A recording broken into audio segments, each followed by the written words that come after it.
When we teach relations and which is our functions, either through a table or a graph, it is really easy for students to remember the vertical line test. So students do not have trouble when they are given graphs, but I have observed that they have a little bit of trouble when they are given tables. Now, some of them need that visualization, and so we're going to ask Desmos to help us out. So what if they're given tables? So the first thing that you do, you insert a table and you type in the values. Now you go next to the Y, to the little circle, you click and you drag down to where it says lines.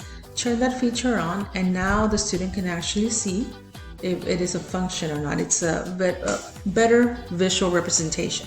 And so as we can see, this one will not pass a vertical line test. So now we can go on to the next table. So we're going to delete all, insert a table, and type in the values.